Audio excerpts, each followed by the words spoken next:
Yang pertama ma'rifatul izzatullah, yaitu alif, dari tulisan Allah alif lam lam ha. Nah, bagaimana kita mengenal alif ini?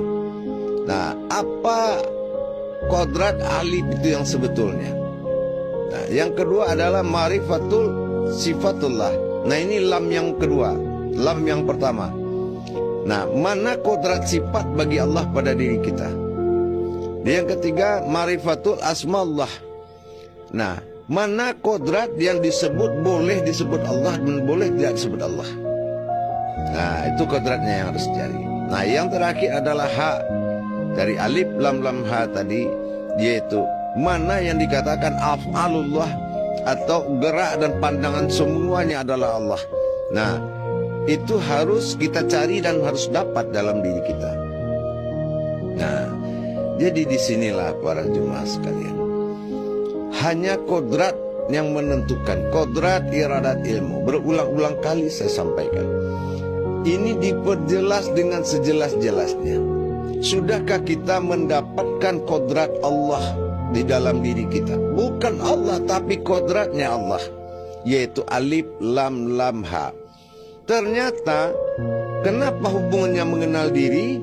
Nah, kita lihat dari tulisan Allah itu bukan Tuhan yang dapat, tetapi di situ adalah aftarnya, kediaannya, gitu.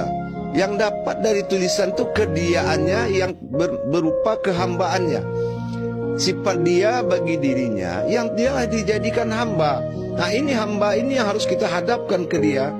Kalau sifat umat beribadah, bertawakal, bertafakur. Tapi kalau sifat hamba, kajian sudah ilmu. Nah, kalau kajian hamba itu sudah ilmu sifatnya. Nah, apa yang dikatakan sifat ilmu tadi? Contoh, mana hambanya Allah dalam kalimat alif lam lam ha itu? Alif itu satu harkatnya, dua, lam pertama itu tiga, lam kedua itu tiga. Nah, sudah 6. Nah, sementara ha itu akadnya 5, berarti 165. Apa itu 165? Iman, Islam, ihsan. Iman Islamnya sebuah ihsan tadi. Beriman Islam sebuah ihsan. Ihsan itu umat, Islam itu diri, Islam itu kehambaan, ihsan itu kehambaan. Rukun iman lihat 5, 6. Rukun Islam 5. 5 kali 6 30. Masuk juz. Ihsan 1 juz. Nah, ihsan. Yang juz itu ihsan. Nah, akhirnya apa? Berjumlahlah 5, 1, 6, 5. Nah, 165 inilah yang dikatakan dikaji tulisan Allah dapatnya ihsan diri. Nah, itu menyatakan apa? Adanya keumatan, kehambaan Allah pada diri dia. Cuma dicari lagi, diungkit dari alif lam lam ha kedua, tahap penggaliannya. Apa cara mencarinya? Kita harus mencari batang tubuh ihsan tadi. Diri si ihsan ini yang akan berdiri di atas sajadah itu, yang akan berdiri menghadap kepada sang kholiknya.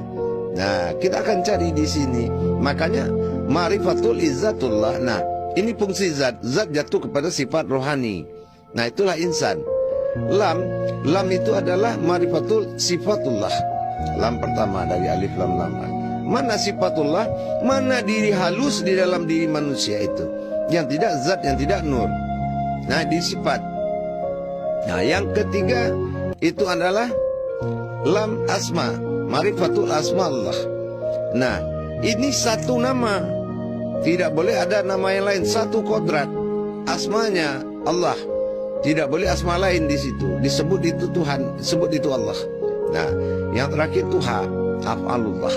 Nah, dalam af'alullah ini yang murni dia bergerak, dia lihat, kita lihat dia bergerak. Nah, inilah lam ini zahir dan batin. Jadi kalau kita anggap dalam ilmu tafakur, alif, hadirkanlah aku lam pada jasad sifatmu, lam kedua pada jasad asmamu atau jasad rohanimu, batinmu, di sepertiga malam melalui kekuatanku. Alif lam lam ha.